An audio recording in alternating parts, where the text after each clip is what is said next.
gran paisano, hermano, amigo, soy mexicano.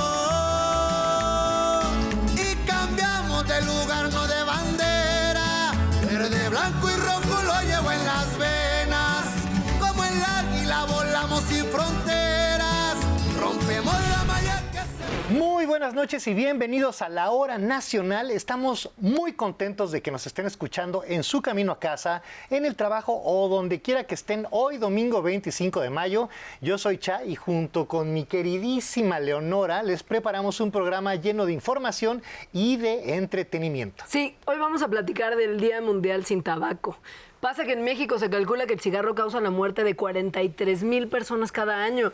Y esto obviamente lo convierte en un problema de salud pública que no podemos ignorar. Así es, este Día Mundial nos da pretexto para que cada 31 de mayo hagamos conciencia del problema y hoy tenemos a un especialista para hablar de la EPOC, una enfermedad pulmonar que está muy ligada al consumo de cigarros. También conmemoramos el nacimiento de Rosario Castellanos, una figura importantísima en la historia cultural de nuestro país. Su legado en la literatura y educación sigue vivo y les contaremos sobre un proyecto relacionado con su nombre, los Institutos de Educación Superior Rosario Castellanos. Ah, pero hay más. Para ayudar a nuestros animalitos de compañía, hablaremos de cómo los afecta el golpe de calor con la veterinaria Verónica Leal, que nos dará consejos para cuidarlos durante esta temporada. En la música tenemos a Úrsula Kemp y vamos a conocer más sobre las grandes creadoras Guadalupe Amor y Leonora Carrington. Así que no le quiten a su radio o a la televisión pública porque tenemos un gran programa para ustedes. Bienvenidos. Esta semana, el gobierno federal informó sobre los avances más destacados en algunos de sus programas. En el ámbito de pensiones y programas sociales, la Secretaría del Bienestar ha entregado pagos a más de 8.7 millones de derechohabientes con una inversión de más de 44,000 millones de pesos. En el tema de vivienda, el Censo Infonavit ha visitado a más de 101,000 hogares en proceso de mejora. En el caso de las viviendas afectadas por el huracán Otis en Guerrero, más de 300,000 casas ya recibieron apoyo para la reconstrucción y la limpieza con una inversión que supera los 15,000 millones de pesos. Además, en Oaxaca y Guerrero, miles de viviendas y comercios fueron atendidos tras el huracán John, beneficiando a más de 150,000 personas. Por otra parte, la Secretaría del Trabajo y Previsión Social informó que 3.1 millones de jóvenes han sido beneficiados por el programa Jóvenes Construyendo el Futuro desde 2019 con una inversión superior a los 139,000 millones de pesos. En el tema de educación, se han entregado más de 13,000 becas con una inversión anual de 120,000 millones de pesos para estudiantes desde preescolar hasta educación superior, incluyendo las becas Benito Juárez y Jóvenes Escribiendo el Futuro. Por último, en salud y educación destacan los avances del programa La Escuela es Nuestra, que en 2025 beneficiará a más de 8.1 millones de alumnos con una inversión de 25,000 millones de pesos.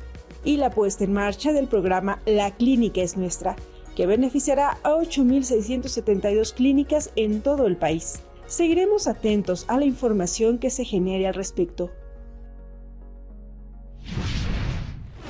La enfermedad pulmonar obstructiva crónica, también conocida como EPOC, es un problema de salud pública en México, porque aproximadamente el 10% de la población la padece. Por eso es muy importante, Mileos, entender los riesgos, los síntomas y las opciones de tratamiento, y para ello tenemos con nosotros al doctor Rafael de Jesús Hernández Centeno. Él es titular de la clínica de EPOC del Instituto Nacional de Enfermedades Respiratorias. Doctor, bienvenido a la Hora Nacional.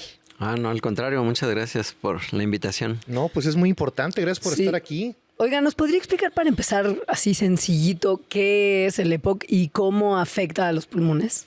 Claro que sí. Esta es una enfermedad, como ya lo dice el acrónimo, crónica, es inflamatoria y el problema es que es progresiva.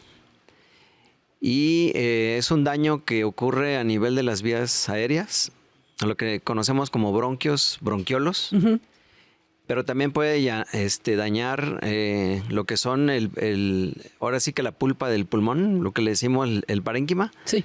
Y ahí ocasiona enfisema, se pierden, digamos, los alvéolos, que es donde sucede el intercambio gaseoso, ¿no? El aire que entra por la nariz llevando el oxígeno llega hasta ahí, y entrega el oxígeno a la sangre para que se vaya a todos los rincones del cuerpo. Sí. Oiga, doctor, ¿y cuáles son los primeros síntomas de una persona para darse cuenta que tiene EPOC? Y bueno, pues eso creo que es lo más importante, ¿no? Además, es una cuestión por fumar, ¿no? Exacto. Sí, tradicionalmente digamos, el conocimiento que existe de la enfermedad es por el fenómeno de exposición al humo del tabaco.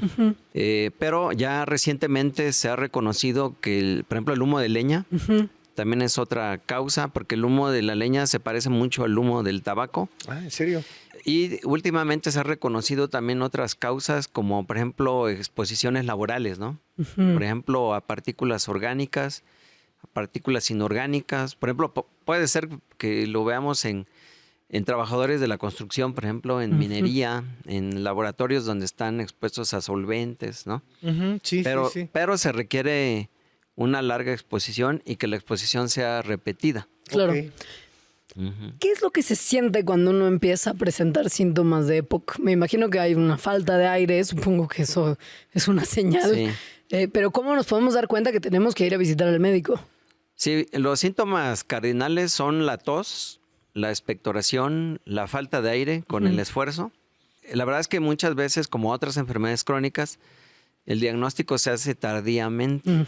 Cuando ya hay la queja de la falta de aire, que es el motivo por el cual la persona busca atención médica, porque mientras hay la tos y la flema, no. Siempre hay pretexto, claro.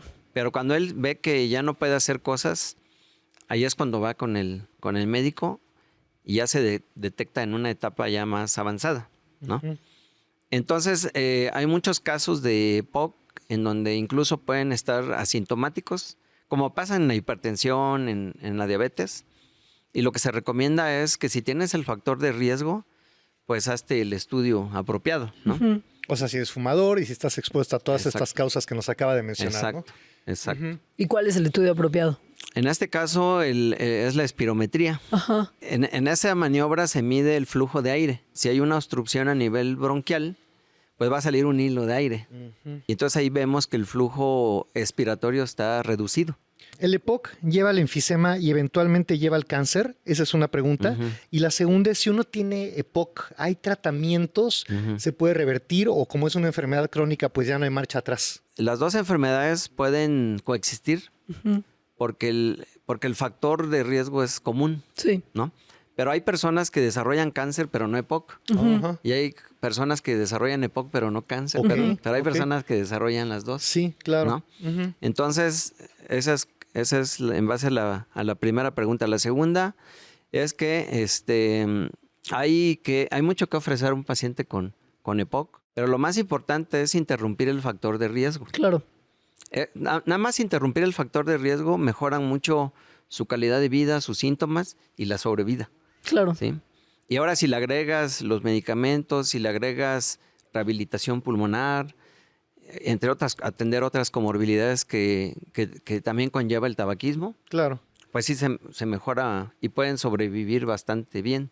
Pues ya sabemos qué tenemos que hacer. Exactamente, sí. Y le agradecemos un montón que haya venido a la Hora Nacional, sobre todo porque creo que son dudas comunes que mucha gente tiene sobre la relación entre estilo de vida, estas enfermedades, etcétera. Y que pues al final todos queremos tener pulmones sanos, ¿no? Así es. Sí. Muchísimas gracias una vez más. A ustedes. Y gracias a todos los que están con nosotros. No se vayan porque tenemos mucho más. Pues nos da mucho gusto darle la bienvenida una vez más a la veterinaria experta Verónica Leal, que nos va a platicar de cosas muy interesantes. Como siempre nos platicas, Verónica, bienvenida de vuelta. Hola, muchísimas gracias. Gracias, Vero, por estar aquí con nosotros. Oye, qué calorones, ¿no? Está horrible. Qué grueso está horrible. y cómo afecta eso a nuestros animales de compañía. Muy bien, qué buena pregunta. Hoy vamos a hablar, o les quiero platicar un poquito de algo que se llama golpe de calor. No es como tal una enfermedad, pero es una condición que les puede llegar a ocurrir a nuestros animales de compañía justamente en estas épocas del año. ¿Vale? Es bien importante que sepamos que los animales, hablando específicamente ahorita de perros y gatos, no regulan su temperatura de la misma forma que nosotros, debido a que no tienen glándulas sudoríparas en todo el cuerpo como nosotros, ¿vale? Ellos tienen diversos métodos de termorregular y entre ellos está uno que es muy importante. Vamos a hablar, por ejemplo, de perritos, que es el jadeo. Claro. ¿vale? Ellos al jadear están expulsando mucho calor y se refrescan, ¿vale? ¿Y qué es el golpe de calor? Bueno, el golpe de calor es la incapacidad o lo que sucede por la incapacidad de termorregular y eliminar el calor del cuerpo. Y se genera principalmente cuando nuestros animalitos de compañía están expuestos al sol, ¿vale? El ejemplo más común que yo les puedo dar son perritos que viven en azotea, gatitos que viven en lugares que están completamente encerrados, perritos que sacamos a pasear en horas de excesivo calor y que el ambiente está muy caliente y no nos aporta nada de frescura al cuerpo. Sin ¿vale? ninguna sombrita, Una brisa, agüita, nada. ¿Cómo lo prevenimos? Bueno, primero que nada, es importante que no los saquemos a pasear en horas de tremendo calor, ¿vale? Lo ideal es que los pasemos antes de las 10 de la mañana, con el calor que está haciendo ahorita, antes de las 10 de la mañana o después de las 6 de la tarde, ya que bajó el calor y Y checar que no esté la banqueta ardiendo, de que todo el día estuvo pegándole el solazo, Bueno, ¿no? sí, claro, ese es otro tema, Sí. porque además podemos generar quemaduras en las patitas de nuestros animales de compañía. Que si están adentro de casa, tengan una fuente de ventilación, ya sea ventanas abiertas, ventiladores, aire acondicionado, lo mismo que querríamos para nosotros, Claro. para ellos. Es pensar no sacarlos a una hora a la que nosotros no querríamos estar afuera porque hace mucho calor. Claro. Exactamente, ¿no? O por sea, supuesto. Y también es bien importante no tenerlos en azoteas, en lugares sin sombra, sin agua, eso es súper importante. Y algo que quiero mencionarles es que hay razas de perros y de gatos que están más predispuestas a sufrir de golpe de calor que otras, ¿vale? Estamos hablando de perritos chatos y gatitos chatos, ¿vale? ¿Como gatito persa? Exactamente, de gatitos persa. O un pug, en el caso de un perro, En el por caso de ejemplo. perros, pug, boxer, Ok. bulldog inglés, Boston, todos los perritos chatitos también tienen más dificultades para termorregular porque su cavidad oral y nasal, que es por donde ellos termorregulan, es mucho más cortita. De hecho, algunos prácticamente no tienen. Sí, claro. Sí. Entonces es bien importante tomar estas precauciones. ¿En qué momento sabemos que nuestro animalito de compañía necesita ayuda médica? Ok, en el caso de golpe de calor son perritos que están jadeando mucho, sin embargo no pueden, parece que no respiran bien. ¿Por qué? Porque la lengüita se les empieza a poner un poquito más oscura, color guinda, morada, incluso azul. No se mueven, están derribados en el piso, no. Pero jadear muchísimo, Sí, es muy sí, importante. sí. Entre estos también pueden llegar a convulsionar. Entonces, si yo veo que mi perro está jadeando muchísimo, lo tengo dentro de casa, y está jadeando muchísimo de forma desesperada, para mí ya es signo de alerta y es momento de llevarlo al veterinario. No esperar a que se desmaye, quite, o ¿no? a intentar quitárselo. Ajá. También es importante que no los mojemos. Está contraindicado mojarlos. Ok. Porque ellos necesitamos proveerles un ambiente fresco. Porque cuando yo los mojo, pues el agua también empieza a evaporarse y eso evita que ellos terminen de perder calor. Entonces, lo ideal es brindarles un ambiente fresco, siempre y cuando ya están empezando a jadear, bueno, tiene calor, lo ponemos en un lugar fresco. Si esto empieza a aumentar y vemos que se deteriora mi animal de compañía, lo llevo de inmediato al veterinario. El veterinario ya tomará medidas como canalizarlo, pasar líquidos un poquito fríos, ambiente muy fresco y bueno, algunas otras medidas que podemos tomar en la clínica. Oye. Pero sí es importante que no los mojemos, sean por perritos o gatitos, no hay que mojarlos. Qué bueno que nos dices, porque sería yo creo que lo primero que haríamos muchos. Sí, claro, por Sí, como reacción, sentido reflejo. común dices, mójalo, Sí, ¿no? claro. Que por se enfríe. supuesto. Pues qué bueno que viniste a contarnos de esto en esta época de muchísimo calor, es importantísimo saber. Te agradecemos mucho tu visita. No, muchísimas gracias a Sí, ustedes, Vero. como siempre. Muchísimas gracias. Y bueno, pues como ya lo saben, gracias a ustedes también por seguir con nosotros. Rosario Castellanos fue una escritora, poeta, diplomática también, muy influyente y fundamental en la literatura y el feminismo del siglo XX. Estos son los avances de tu Universidad Nacional Rosario Castellanos. A finales de mayo se puede inscribir cualquier joven que tenga deseos de estudiar la universidad en Universidad a Distancia, Universidad Nacional Rosario Castellanos. En su página de internet hay 22 licenciaturas, totalmente gratuito. Y clases presenciales a partir de agosto en Comitán, Chiapas, en San Luis Potosí, en Tijuana, Baja California, en Chalco y Naucalpan, Estado de México. La educación es un derecho. Que viva la Universidad Nacional Rosario Castellanos. Nuestro compañero Germán Gastelum nos va a platicar más sobre la vida y obra de Rosario Castellanos en este reportaje.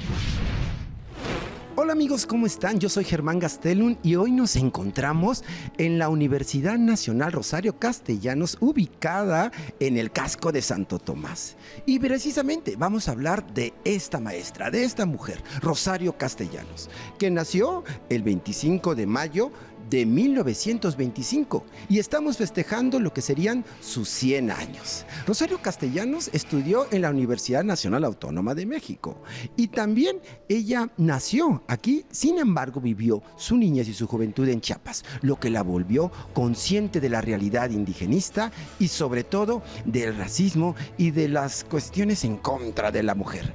Fue la primera que utilizó la pluma como un arma.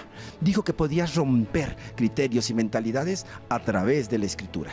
Así fue como ella defendió a la mujer. Habló en contra del patriarcado cuando nadie lo hacía. Y sobre todo la defensa de los indigenistas. El problema principal no era nada más que reclamaba, también tenía un humor muy peculiar. Sus libros marcan toda esta forma de ver el mundo, pero sobre todo su México. El México que la hacía sentir ser importante y que lo defendía a capa y espada. Lo que se puede ver como representante diplomática en varios puntos, sobre todo en Israel, donde fue embajadora y murió.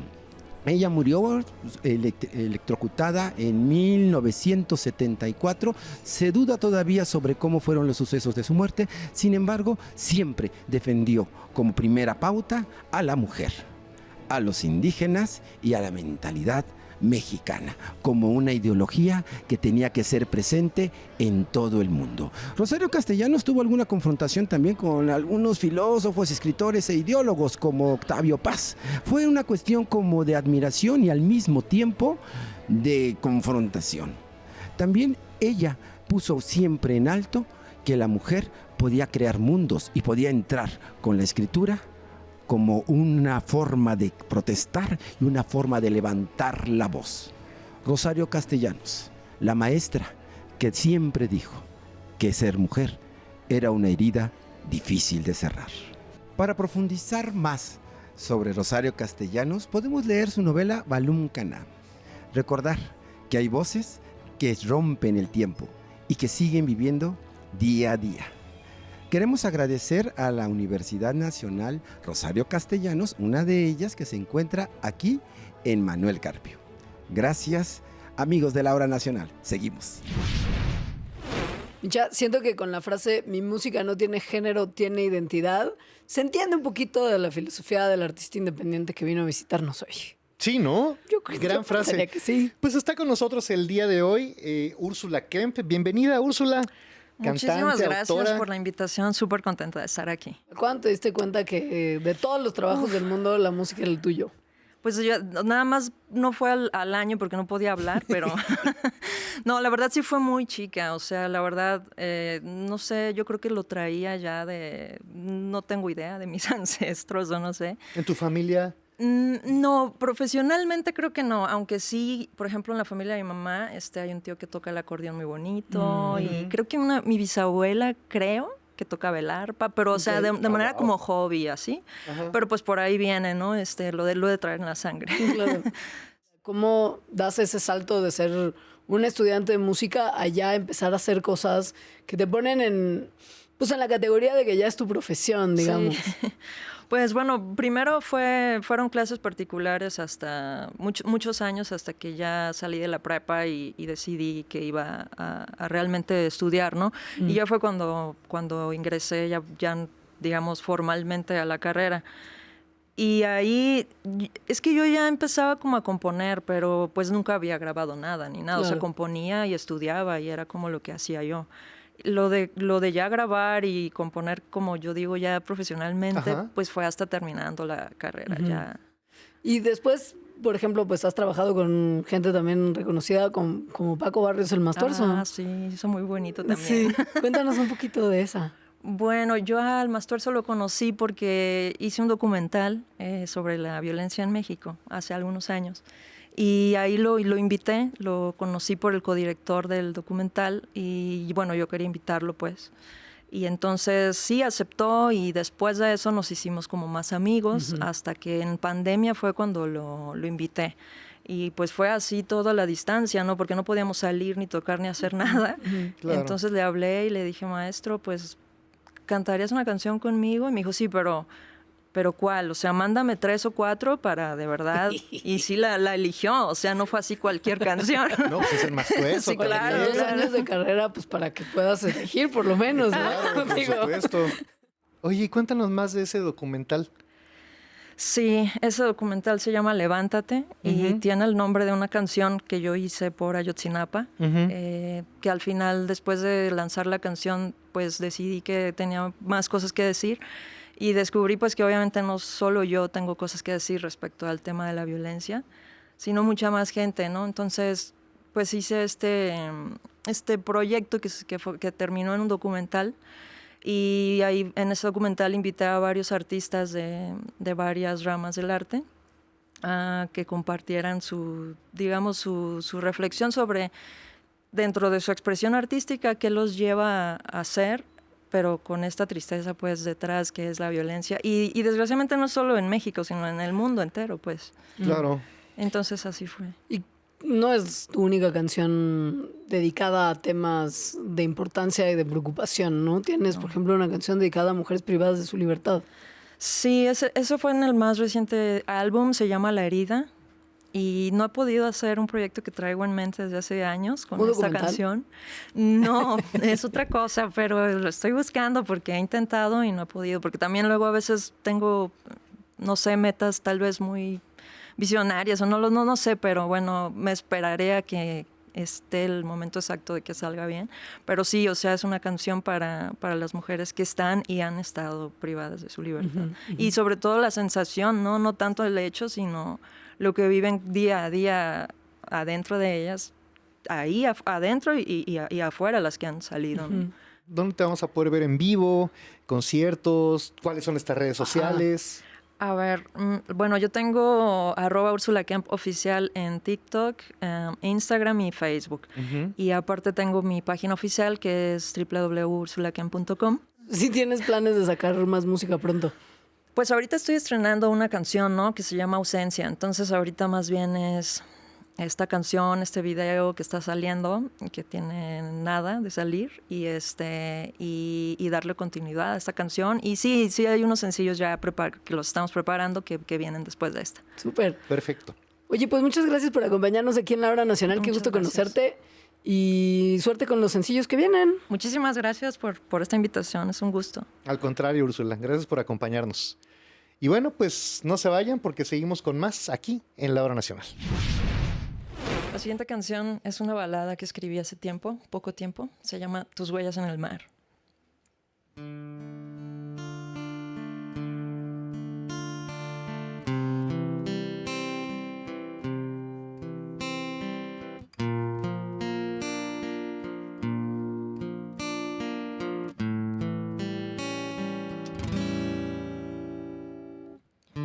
Yo no creí que podría mirar tu rostro algún día. Eras una fantasía y nada más. Yo no creí que existías, solo en mis sueños te veía. Pero encontré tu poesía y tus huellas en el mar.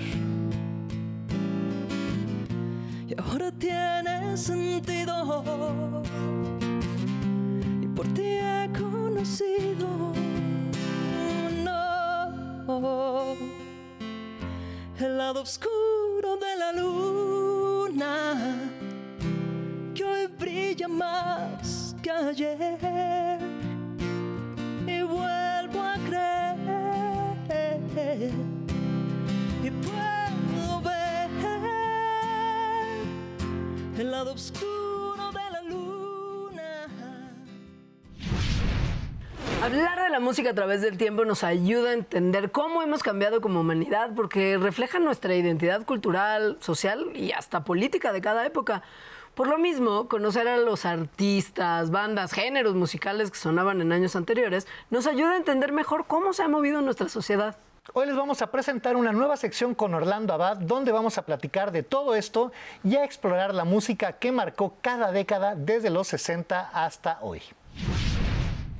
Bueno, Chay, tú que le has vivido de todo en la música, el otro día estaba escuchando que hablabas algo de El Flaco de Oro bailando rock and roll. ¿Qué tal? ¿Cómo Una estuvo película muy importante para que el ritmo del rock and roll se volviera súper popular en México. Y era él bailando rock and roll junto con Pedro Vargas. Imagínate eso. Dios mío santo, estoy anonadado. Bueno, ¿de esto nos puedes platicar más o cómo le hacemos Sí, para claro, saber? por supuesto. ¿Por qué no hacemos una sección aquí en La Hora Nacional? Me encanta que se La llame Hora Nacional en la música. Perfecto, que quede. Que quede. Y nos hablas de los 60 en la primera. Órale. Es un trato aquí en La Un Hora cachito, porque hay tanto de qué hablar. Uf. Nacional. Pero tenemos a Chay, él se la sabe de todas. ¿Y tú qué? No te hagas. Ahí le echamos ganas. Órale, pues. Aquí vamos a andar entonces en La Hora Nacional en la música. La música mexicana es histórica, poderosa y creativa. Hoy, su esencia resuena con fuerza en México, Estados Unidos y el resto del mundo, Y han logrado cautivar a audiencias masivas. acumulando millones de reproducciones en plataformas digitales y redes sociales. Queremos que las y los jóvenes aprovechen esta gran oportunidad para disfrutar y expresarse a través de la música. La música es amor, Desamor, fiesta y diversión. Queremos descubrir compositores, cantantes y cantautores mexicanos y mexicoestadounidenses en Estados Unidos. Expon tu talento y haz historia en el concurso México Canta. Inscríbete del 28 de abril al 30 de mayo en www.mexicocanta.gov.mx.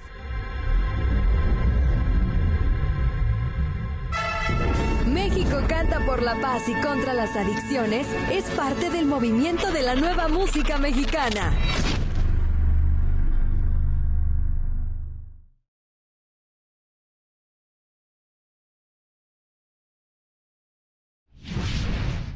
Y les tenemos otro estreno. Les queremos presentar la sección Respuestas al Día, donde cada semana Rosalba Aguirre platicará con especialistas para darnos 10 consejos para mejorar nuestro cuidado personal, salud, seguridad y mucho más. Amigas, amigos de La Hora Nacional, el 29 de mayo se conmemora el Día Mundial de la Salud Digestiva y por esa razón hoy tenemos un especialista que va a resolver todas nuestras dudas. Está conmigo la doctora Heréndira Ruiz, ella es del Hospital General de México, Eduardo Liceaga. Doctora, bienvenida. Gracias. Doctora, platíquenos un poco cuáles son las 4 principales enfermedades que aquejan al mexicano. Tenemos gastritis, síndrome de intestino irritable, colitis, estreñimiento. Nos han preguntado mucho si el desayuno es un mito o es realidad, que es la comida más importante del día. Es un mito. Todas las comidas son importantes. Correcto. Y hablando de comidas, ¿cuál sería una comida balanceada? Tiene que incluir 3 principales grupos de alimentos que son verduras, cereales integrales como una tortilla, avena y un producto de origen animal como pollo, carne, pescado o leguminosas. ¿Ensaladas se comen antes o después del plato fuerte? Principalmente antes. Disminuyen la absorción de azúcar de los alimentos que naturalmente cuentan. La fruta, en el caso de la fruta en el desayuno, ¿sería el primer alimento o no? Se recomienda que la fruta sea entera, no importa el momento del día, pero no jugos, no frutas cristalizadas, sino frutas que se puedan consumir con la cáscara, que es la fibra. ¿Qué pasa con la microbiota intestinal? ¿Qué alimentos son los que nos ayudarían principalmente? Con la microbiota lo que tenemos es que consumir probióticos y una manera natural de consumirlos son con productos fermentados. Puede ser el kefir, que es como un yogur, el yogur natural sin azúcar. Si tuviéramos que ir a un especialista, ¿cuáles serían las 3 principales características que nos están indicando que algo anda mal con nosotros? Pues malestar en general, con nuestro estado de ánimo, con cómo comemos, cómo distribuimos las cosas y el peso. Siempre el peso es un indicador de cómo vamos en la salud, no es estético. Doctora, ¿cuáles son los mitos, los principales mitos sobre la alimentación y, por ejemplo, la acidez estomacal? que hay mucho ácido en el estómago. La realidad es que el reflujo es una enfermedad por una disfunción y que ciertos alimentos pueden caer mal al intestino. Entonces, aquí es dependiendo de la tolerancia del paciente.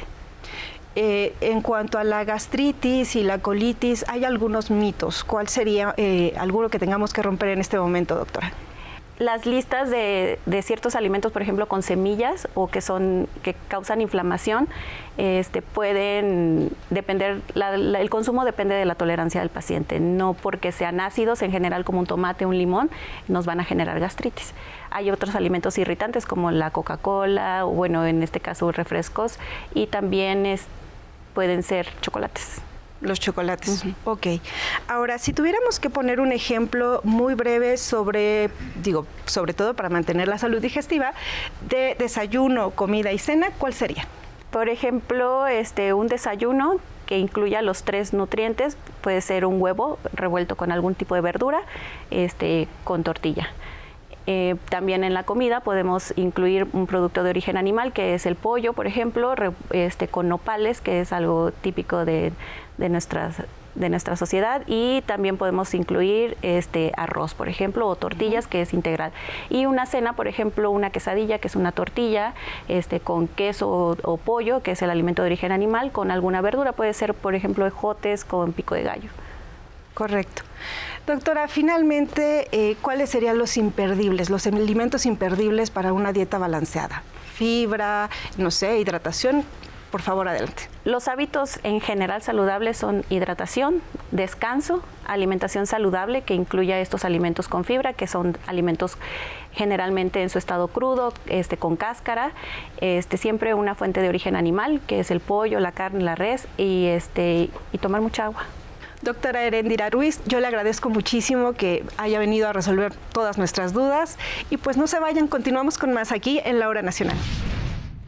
Bueno, pues hoy tenemos aquí en La Hora Nacional a un par de integrantes del elenco de la adaptación mexicana de 222, una historia paranormal, que es, según entendemos, un drama con tintes de thriller que se ve emocionante. Sí, así es. Y damos la bienvenida a Melina D'Angelo y Diego Medellín. Bienvenidos a La Hora Nacional. Muchas gracias por invitarnos. Muchas gracias. Oiga, fuera de cómo ahí yo describí medio burdamente la obra, más bien les gustaría preguntarles a ustedes, pues un poco de qué va 222, una historia paranormal, y cómo se desmarca de otras obras del género. Sí, justo esto que decís de un thriller psicológico con tintes de drama, es muy acertado. Así lo presentó nuestro director, Gabriel Mata, cuando trajo la obra y leímos el guión. Que es una obra que viene de Londres, De Londres, ¿no? escrita por Danny Robbins. Ok. Sí, y la adaptación y la traducción la hizo Gabriel Mata. Ok, perfecto. Sí. Y justamente algo que hablamos mucho, tanto con el público como entre nosotros, es que no es una obra de terror. Y hay mucha gente que lo confunde con una obra de terror porque uno de los productores, Antonio Calvo, también es el productor de La Dama de Negro, que sí es una obra de terror. Claro. Entonces mucha gente cree que viene a asustarse cuando en realidad no trata necesariamente de eso. O no es una obra de terror, justamente es una obra que trata de poner en jaque nuestras creencias. No está solo hecha para asustarnos. Puede que de a ratos te pegues 1 o 2 sustos, pero no es lo esencial de la obra. Creo que es importante eso porque cuando ven una historia paranormal, la gente piensa que va a ir a asustarse al teatro. Y hay varias personas que me han dicho, ¿puedo llevar a mis hijos de 10 años? Y les digo, mira, sí, porque en esta obra no hay un ente malévolo acechando a los personajes. Aquí es una historia de amistad, de amor, con drama, con comedia, alrededor de algo paranormal que está pasando en una casa, en una cena con 4 amigos. Entonces, más o menos eso es lo de lo que va un poquito. Y lo padrísimo de esta obra es que cuando van, inmediatamente el público se puede identificar con uno de los personajes. Claro, por supuesto. Ahora, fíjate que a mí, cuando hay monstruo malévolo, ya no me da miedo. Pasa, ¿no? O sea, pasa ya muy cuando va la obra ya, o la película o la serie, lo que sea, que empieza a subir el terror, y de repente sale el monstruo desde... íbamos bien, ¿no? Sí, sí, Entonces, a mí este tipo de cosas, pues estos thrillers, ¿no? Sí me hacen como estar en la orilla del asiento todo el tiempo. Yo prefiero 1000 veces. Sí, porque luego cuando te muestran lo que dices, el terror y esto, o la persona que estás echando, ya no dejas que tu imaginación cree. Crea algo en tu cabeza y no hay nada más poderoso en la mente, en el ser humano, que su mente y su imaginación. Y en esta obra pueden hasta los últimos 10 minutos de la obra todavía no saben qué es lo que va a pasar. Y algo que también hay que recargar, se llama 222, hay un personaje extra que es el reloj. Ya. Arriba del escenario, en una pantalla, está corriendo la hora. Son las 8:20, son las 10:40, son las 11. Entonces, mientras más se va acercando la hora y la gente está viendo la obra y voltea a ver el reloj porque saben que ahí vienen las 2:22. Claro. Entonces, están muy expectantes de qué es lo que va a pasar. Entonces, el reloj es otro personaje, lo cual hace la obra muy rica y una experiencia muy padrísima, ¿no? Sí, y transcurre en 24 horas. Ya. Ah, ok. Oigan, yo he estado a punto de verla y por una razón u otra no he podido ver, pero veo mucho el cartel y veo muchos actores y son 4 en escena, entonces cada vez que es representada hay un diferente cast. Sí, ahorita creo que estamos 2 por personaje, porque como actores, pues siempre estamos moviéndonos para todos lados y hoy tengo una grabación de aquí, entonces siempre tiene que haber un... Y lo padre de esto es que no hay backups, no hay como que una banca. O sea, no hay titular y somos suplente. titulares, Ah, exacto. buenísimo. Entonces, Y nos vamos. pero sí se van combinando mucho. Y lo padre de esto es que como somos tan diferentes personas todos, la obra siempre es diferente dependiendo de con quién la ves. Ah, wow, eso está muy interesante. Obvio tienen sus favoritos, pero no les vamos a preguntar quiénes son porque sería grosero. ¿Para qué nos metemos en...? Pero me da curiosidad saber dónde y cuándo se presenta. Claro, estamos los sábados y los domingos en el Teatro Yola, los sábados a las 6 y a las 8:45 de la noche y los domingos a las 6 de la tarde. Oigan, pues suena padrísimo y hay que ir a verla. Por favor, los esperamos cuando quieran. Seguro que sí. Obvio, y gracias por venir a la Hora Nacional. No, a ustedes por invitarnos. Gracias, muy contentos de estar aquí. Al contrario, contentos nosotros de que nos visiten. 100%. Y contentos de que ustedes sigan con nosotros, no se vayan, que tenemos más. Guadalupe Amor, mejor conocida como Pita, fue una poeta y escritora mexicana muy importante en la escena literaria de su época. Amor fue parte del grupo de poetas contemporáneos en México y su trabajo siempre tocó temáticas personales y sociales. Vamos a conocer más sobre ella y su obra. Guadalupe Teresa Amor, mejor conocida como Pita Amor, nació el 30 de mayo de 1918 en la Ciudad de México. Emergió como una voz poderosa y distintiva en un mundo literario dominado por los hombres. A lo largo de su vida, Pita destacó por su dedicación autodidacta y su aguda inteligencia, que la llevaron a ser una de las poetas más reconocidas de su generación. Sus poemas abordan temas como la identidad, la soledad y el paso del tiempo. Pita ofreció una perspectiva única y necesaria para el movimiento feminista en Latinoamérica. Entre sus obras más destacadas se encuentran Yo soy mi casa y Más allá de ellas, textos que siguen resonando por su profundidad y autenticidad. Pita Amor recibió numerosos galardones por su contribución a la literatura, aunque su mayor legado quizá reside en el camino que abrió para las mujeres en las artes. Fue una musa, una rebelde y una pionera que utilizó su voz para desafiar las normas sociales y literarias de su tiempo. El 8 de mayo del año 2000, en la misma ciudad que la vio nacer, Pita Amor partió dejando un legado indeleble en el mundo de las letras. Bueno, pues hoy tenemos por acá un artista que por su voz ya podemos decir que se ha convertido en un ícono. Ha ganado además muchísimos premios, reconocimientos y se ha convertido en uno de los grandes de la música latina. Gran cantante, compositor, talentoso actor. Demos una gran bienvenida, por favor, a Víctor García, que ya armó la fiesta aquí en el foro. ¿Qué tal? Muchas gracias. Pero que se oiga la fiesta, Que se oiga, oigan. que se oiga. No pueden estar hablando de algo que no se oye. Oye, pues yo muy contento y muchas gracias en verdad por su tiempo, Leo. Excelente. Y pues feliz de estar aquí. Y no sabía... lo tengo que decir con anticipación, que cumplen 88 años. ¿Cómo ves? La Hora Nacional. Entonces, pues es un honor para mí y pues me siento muy halagado que me hayan invitado. No, hombre, al el contrario. gusto es nuestro. Llevas estando en el imaginario de la gente un montón de años. Es que viendo para atrás, todo lo de la academia fue como en 2002 más o menos. En el 2002. Yo era el número 4554 en este proyecto. Ajá. Y en verdad créeme que me sentía como una bolita más por ahí. Claro. Y qué tal, cómo es.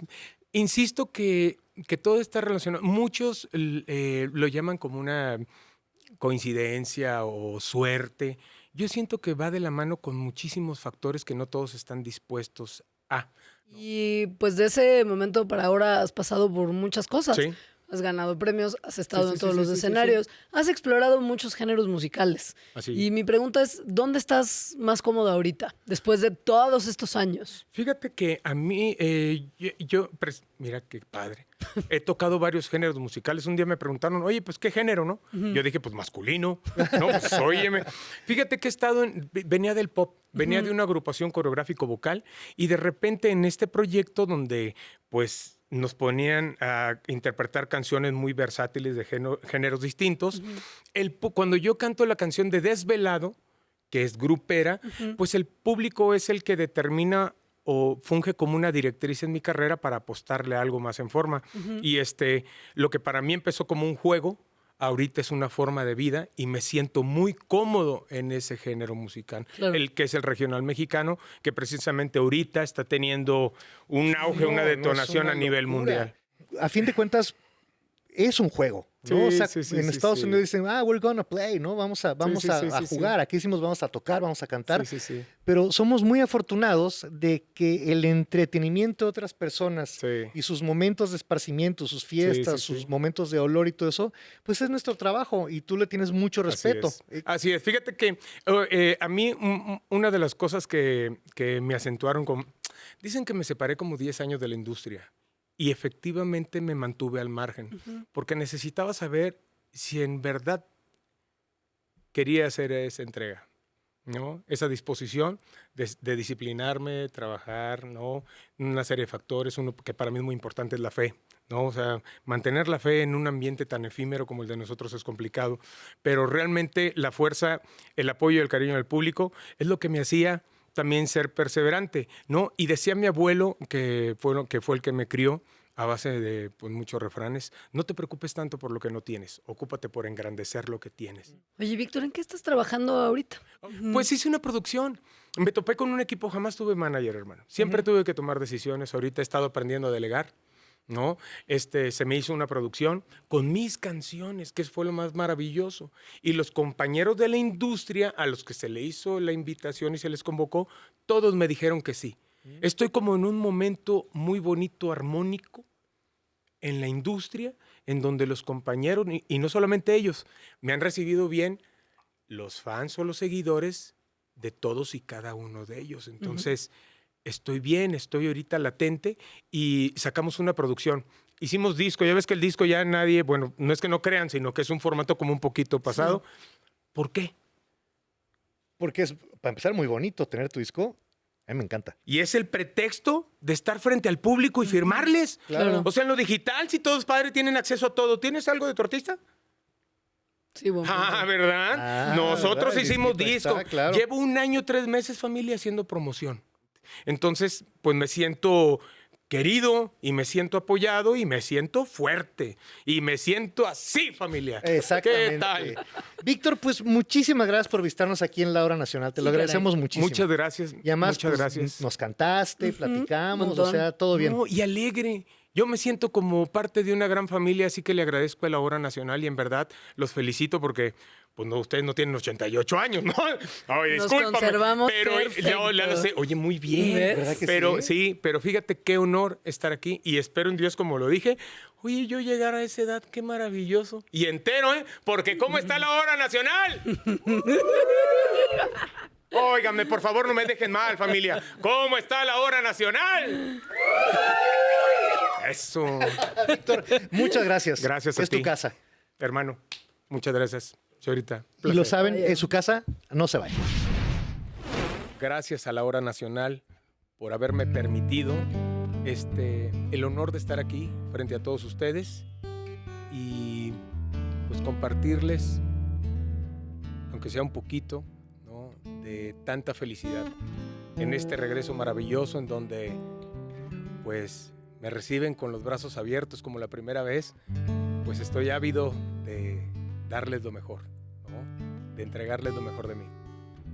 Voy a empezar con un tema maravilloso que fue el que me abrió las puertas dentro del regional mexicano, donde ustedes, precisamente ustedes, fueron partícipes, le dieron directriz a mi carrera y fue un gran éxito.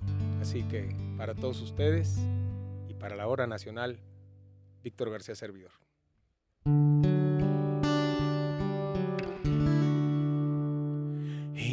encontré a quien tanto esperaba, a quien siempre soñé, pero al verla a los ojos no me pude mover. Me quedé con las ganas de seguirle los pies. Se fue como se va la tarde, como si fuera un tren. Poco a poco mis ojos la dejaron de ver, y no sé si algún día me la encuentro otra vez. Aunque sea solo un minuto, quiero verla otra vez para decirle tantas cosas que por tonto callé ayer. Otra vez, ojalá que se cruzara por mi vida otra vez para matar esta tristeza que dejó a esa mujer de la que me enamoré ayer.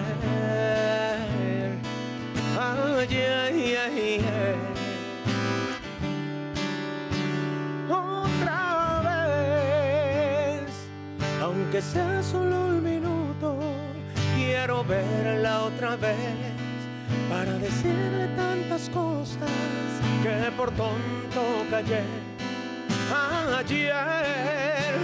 Otra vez, ojalá que se cruzara por mi vida otra vez para matar esta tristeza que dejó esa mujer de las que me enamoré ayer.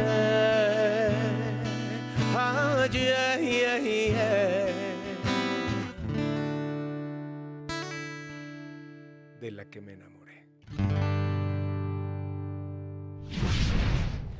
Un día como hoy, pero del 2011, falleció Leonora Carrington, que fue una figura clave en el ámbito del arte y la cultura, y que no solo fue una talentosa pintora y escritora, que es por lo que la conocemos, sino que también fue una mujer que rompió muchas barreras en su tiempo. Les presentamos un reportaje especial que hizo Germán Gastelum para conocerla mejor. Hola amigos, pues vamos a hablar hoy de un personaje sumamente interesante y también mágico, Leonora Carrington. Leonora Carrington es conocida como la alquimista del surrealismo. Y si el arte fuera un conjuro, si la pintura pudiera romper el tiempo, los géneros, las fronteras, hoy te contamos la historia de Leonora Carrington. La bruja del surrealismo, la rebelde que hizo de México su mundo fantástico. Tuvo una vida en fuga de Inglaterra, fue que normalmente de ahí, de haber nacido, en 1900 y tantos, de ahí de una familia conservadora, desde niña siempre se rebeló, siempre no encajaba, amaba los caballos, amaba los cuentos celtas y las preguntas sin respuesta. A los 20 se escapa con el pintor Max Ernst y se mete a Francia y ahí se sumerge al surrealismo, deja todo por el arte. En el arte y en Europa, bueno, vivió el amor, la locura y ¿qué creen? Fue internada en un hospital psiquiátrico. Después logró fugarse y entonces es cuando llega a México, después de los 30 años más o menos. Y ahí es donde ella floreció como una gran pintora. Ella siempre dijo, yo no soy musa, soy creadora. Soy alquimista, manejo el simbolismo, manejo el encanto. Yo pinto sueños, pinto las cuestiones híbridas, pinto las mujeres sabias, los animales místicos. Ella siempre vio el mundo mágico de los mayas como algo importante. La giganta, el retrato de Max Ernst, son figuras que nos dejan ver la reinterpretación del surrealismo desde un punto de vista femenino y espiritual. Manejó el ocultismo, el tarot, las culturas indígenas, escribió cuentos, novelas, obras de teatro. Siempre fue un personaje sumamente interesante donde ella comentaba, yo no estoy pintando cosas que no existen, yo pinto cosas que son reales. Fue llamada la bruja, la madre del caos. Siempre luchó contra muchas etiquetas, la de loca, la de musa, la de extranjera. En México encontró su lugar, junto a grandes artistas como Remedios Varo y Kathy Horner, formando una tríada verdaderamente poderosa de mujeres surrealistas. Ella siempre fue la mujer que alzó la voz por el derecho de las mujeres y de los animales. Fue activista feminista antes de que se usara esa palabra con fuerza. No dejó que nadie narrara su historia.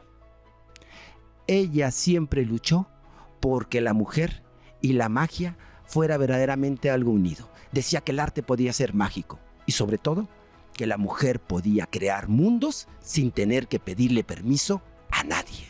Amigos, y para conocer más de esta bruja alquimista llamada Leonora Carrington, podemos visitar el Museo Leonora Carrington que se encuentra en San Luis Potosí y también hay uno aquí en la Ciudad de México. Podemos leer Las Memorias de Abajo, La Casa del Miedo, cuentos mágicos que son novelas, ensayos y cuentos dedicados completamente al surrealismo. Buscar el corto animado llamado La Giganta y así seguir conociendo este mundo fantástico.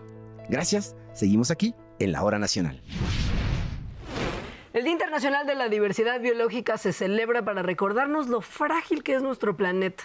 La ONU calcula que 1 millón de especies están en algún riesgo de extinción y por eso es tan urgente tomar medidas para proteger los ecosistemas. Muchísimas gracias a la Semarnat por la cápsula que nos proporcionaron para conocer más sobre este tema tan importante. Cada 22 de mayo celebramos el Día Internacional de la Biodiversidad, una fecha que nos invita a detenernos y reconocer algo especial. Nuestra vida depende de la biodiversidad. De ella obtenemos nuestros alimentos, medicamentos, energía, agua y aire limpios. También nos protege frente a desastres naturales y nos brinda recreación, cultura e inspiración. Pero hoy, esta riqueza natural está en riesgo. 1 millón de especies están en peligro de extinción. Más del 70% de la superficie terrestre y 2/3 de los océanos han sido transformados por nuestras actividades. Las causas son claras: el cambio de uso de la tierra, la sobreexplotación de recursos, el cambio climático, la contaminación y la introducción de especies invasoras. La agricultura, por ejemplo, ha degradado casi 1/4 parte de los suelos del planeta. Se están perdiendo variedades de cultivos y razas animales locales. Y mientras la población mundial se duplicó en los últimos 50 años, el consumo y la presión sobre la naturaleza crecieron aún más. Tan solo la cantidad de plásticos que llega al mar se ha multiplicado por 10 desde 1980. Frente a esta realidad, no basta con preocuparse, hay que actuar. Por eso, en el 2022, las 196 naciones que son miembros del Convenio sobre la Diversidad Biológica adoptaron el Marco Mundial de Biodiversidad de Kunming-Montreal. Una hoja de ruta ambiciosa con 4 objetivos y 23 metas para restaurar la naturaleza de aquí al 2030. Este marco está estrechamente vinculado con la Agenda 2030 y sus 17 Objetivos de Desarrollo Sostenible, que también fueron adoptados por la Asamblea General de las Naciones Unidas. Ambas agendas buscan un mundo más justo, saludable y equilibrado para todas las personas sin dejar a nadie atrás. El tema de este año, armonía con la naturaleza y desarrollo sostenible, nos recuerda que estos esfuerzos no son independientes. Solo cuidando la biodiversidad podremos avanzar en la lucha contra la pobreza, la desigualdad, el hambre y el cambio climático. Afortunadamente, en México ya estamos tomando acciones. Desde el 2023, bajo el liderazgo de la CONABIO, inició la alineación de la Estrategia Nacional de Biodiversidad con el nuevo marco mundial, definiendo 48 metas nacionales que impulsan la acción en todos los sectores, desde los sistemas alimentarios hasta la industria, el agua, la energía, la educación y el turismo, entre otros. Pero el éxito depende de todos: gobiernos, sector privado, pueblos indígenas, comunidades locales, mujeres, jóvenes, la academia, medios de comunicación y también de ti. Te invitamos a sumarte a esta campaña por la armonía con la naturaleza y el desarrollo sostenible. Organiza o participa en actividades educativas, talleres, jornadas comunitarias o simplemente comparte este mensaje. La biodiversidad está en todo lo que hacemos, cuidarla es cuidarnos. Construyamos juntos un futuro en armonía con la naturaleza. Los oceanólogos estudian y monitorean el mar y su trabajo es importantísimo para la conservación de los ecosistemas acuáticos y para entender mejor cómo podemos enfrentar el cambio climático y cuáles son sus consecuencias. Importantísimo. Y hoy tenemos con nosotros a la maestra María del Carmen Millán Motolinía del Laboratorio Universitario de Cartografía Oceánica de la UNAM. Maestra, bienvenida a la Hora Nacional. Gracias, muy amables. Platícanos, ¿de dónde salió la inspiración para dedicar su vida a los océanos? Bueno, ciertamente a mí me daba mucho temor el mar desde que era niña y una vez que entré pues a esta industria, ¿no?, de la geofísica, conocí lo que es el estudio del mar y luego tuve una campaña oceanográfica a bordo del buque El Puma en el Océano Pacífico. Creo que eso me cautivó. O sea, está rodeada de agua de mar. ¡Qué impresión! Claro. Y dijiste, de aquí soy. Claro, claro. Doctora, ¿y cuál crees tú que sea el mayor desafío actualmente en su campo? Existen muchos desafíos. Creo que el principal en nuestro país, voy a enfocarme en esa parte, ¿no?, es que, pues además de que no tenemos muchos profesionistas que se dedican a esta área, quizá nuestro acceso como investigadores está limitado porque no tenemos demasiadas embarcaciones que pues se dediquen a esto de adquisición de datos oceanográficos y de exploración geofísica marina. Actualmente, otro de los retos es que además de que las embarcaciones son un poco limitadas, necesitamos hacer estudios que sean multidisciplinarios. De alguna forma, la intención de estudiar el océano y ver, como les mencionaba al inicio, ¿no?, esta relación con la atmósfera o luego con los ecosistemas, ¿no?, es muy importante. No nada más decir, oh, el mar es un cuerpo de agua, sino es un cuerpo de agua lleno de muchísimas cosas extra. El virar a identificar todas estas cosas negativas que suceden sin haber comprendido por completo cómo es el sistema océano, creo que estamos queriendo construir un rompecabezas donde nos hacen falta muchas piezas. Maestra, cuéntenos qué tipo de proyectos se realizan en este laboratorio universitario de cartografía oceánica. Fascinante. Nuestro laboratorio como tal trabaja con biólogos, con otros oceanógrafos, con muchas personas en ciencias atmosféricas que intentan estudiar el océano desde muchas perspectivas. Como tal, nuestra experiencia en cartografía, ¿verdad?, está enfocada a brindar nuestros servicios de hacer mapas, ¿no?, elaborar el mapeo del relieve del lecho marino. Que no es nada fácil, ¿eh? No. Está grueso. Pero lo más relevante es que todos estos procesos oceanográficos los estamos mapeando para entender cómo es la interacción en toda la columna de agua y posteriormente cómo llegan a la atmósfera. Claro. No, y hace sentido entonces que tenga que ser estudiado interdisciplinariamente. Sí, hay muchas cosas que estudiar en esta en estas disciplinas y bueno, insisto, la parte es que nosotros estamos preguntándonos cómo cambia el océano actualmente, pero realmente es que nuestra influencia como seres humanos ya le puso algo muy distinto a lo que queríamos estudiar. Pero qué importante que haya gente como tú que se esté dedicando a esto y estudiándolo como está ahorita, que es la única información que vamos a tener. Y que nos ayude a entender qué podemos hacer para que no siga empeorando la situación, por lo menos, ¿no? Claro. Y aunado a eso, ¿no?, ahora que mencionas que sí lo estamos estudiando actualmente, es que también tenemos cosas novedosas, ¿no? Situaciones del océano, de los sedimentos, también nos ayudan a entender mucho de la historia del pasado de nuestro planeta. Claro. Maestra, muchísimas gracias por visitarnos aquí en la Hora Nacional. Se lo agradecemos mucho y pues a ver qué nos depara el futuro, ¿no? Ay, gracias. Yo espero que todo sea positivo. Al final de cuentas, para eso es la ciencia, ¿no? Claro. Para mejorar nuestra calidad de vida y, ¿por qué no, también nuestro ambiente? Claro. Así es. Pues muchísimas gracias y gracias a ustedes que siguen con nosotros. Quédense, tenemos mucho más todavía. Pues llegó el momento de despedirnos porque ya se nos acabó esta Hora Nacional, mi querida Leo. Sí. La última de este mes, por Además, cierto, ¿eh? sí. Pues muchísimas gracias por acompañarnos cada semana. Los domingos a las 10 de la noche no serían lo mismo sin ustedes, que nos siguen en la televisión pública y en la radio. Un saludo muy especial a todos los que nos ven y escuchan desde fuera de México. Los leemos siempre en redes sociales y nos da en serio mucho gusto que nos manden sus mensajes. Sí, muchísimas gracias a quienes nos escuchan en vivo y a los que están pendientes de nuestro contenido exclusivo en YouTube y en redes sociales. Hasta la próxima. Esta fue una producción de la Dirección General de Radio, Televisión y Cinematografía de la Secretaría de Gobernación. Y cambiamos de lugar.